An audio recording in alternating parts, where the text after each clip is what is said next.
اعوذ باللہ من الشیطان الرجیم، بسم اللہ الرحمن الرحیم۔ اللہم صل علی محمد و آل محمد وعجل فرجہم۔ 27 رجب کی رات اور 27 رجب کا دن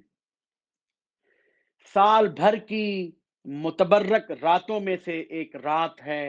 27 رجب کی رات، اور سال بھر کے متبرک دنوں میں سے ایک بہت ہی متبرک دن ہے 27 رجب کا دن، کیونکہ اس رات کی صبح کو نبی اعظم حضرت محمد مصطفیٰ صلی اللہ علیہ وآلہ وسلم مبعوث بے رسالت ہوئے، یعنی مأمور بے تبلیغ ہوئے، یعنی انہوں نے ظاہری طور پر تبلیغ اسلام شروع کی، یعنی ظاہری طور پر اعلان نبوت فرمایا۔ 26 اور 27 رجب کی درمیانی رات کو 27 رجب کی رات کہتے ہیں۔ 27 رجب کی رات اور 27 رجب کے دن کے مختصر اعمال ذکر کیے جائیں گے۔ امام محمد تقی علیہ السلام سے ایک عمل ذکر ہوا ہے کہ جو کہ ہر مشکل کا حل ہے۔ امام محمد تقی علیہ السلام فرماتے ہیں کہ ماہ رجب میں ایک رات ہے جو کہ 27 رجب کی ہے، وہ ان سب چیزوں سے بہتر ہے جن پر سورج چمکتا ہے، وہ جو کہ 27 رجب کی رات ہے، کہ جس کی صبح رسول آدم صلی اللہ علیہ وآلہ وسلم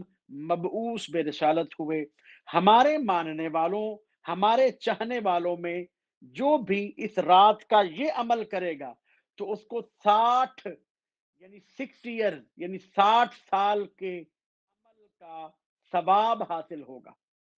پوچھا گیا، عرض کی گئی، یبن رسول اللہ، وہ عمل کیا ہے؟ تو آپ علیہ السلام نے فرمایا، آدھی رات کے آس پاس اٹھے اور 12 رکعت نماز پڑھے، جو کہ دو دو کر کے پڑھی جائیں گی، اور اس کی نیت بھی یہ ہوگی 2 رکعت نماز پڑھتا ہوں یا پڑھتی ہوں اس رات کی قربتاً اللہ۔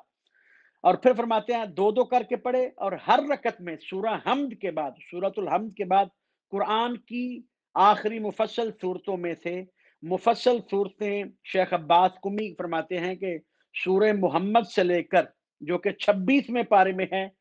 سورہ والناس تک، یعنی آخر قرآن تک جتنی صورتیں ہیں ان کو سورہ مفصل کہا جاتا ہے۔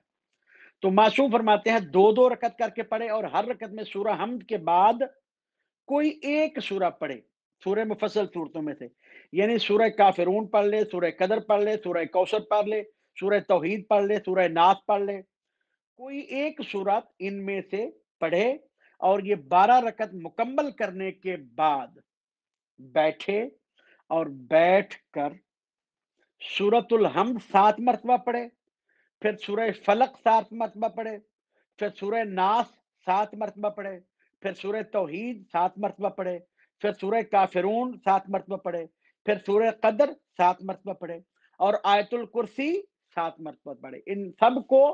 7 مرتبہ پڑھے، اور سب کے پڑھنے کے بعد یہ دعا پڑھے جو کہ مفاتیح الجنان میں درج ہے، الحمدللہ الذی لم یتخذ ولدا ولم یکن لہ شریک فی الملک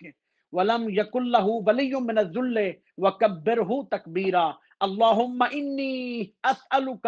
بمعاقد عزک علی ارکان عرشک ومنتہى الرحمہ من کتابک وبسمک الاعظم اعظم اعظم وذکرک الاعلی اعلی اعلی وبکلماتک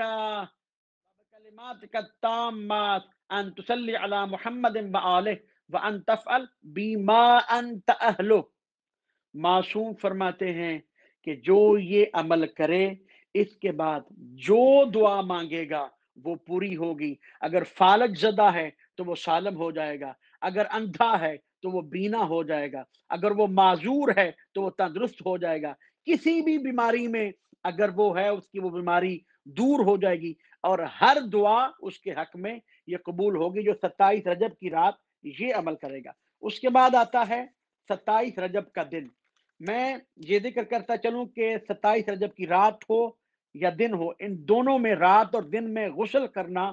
بڑی اہمیت اور بہت فضیلت رکھتا ہے۔ 27 رجب کا دن کے بارے میں روایت ہے کہ یہ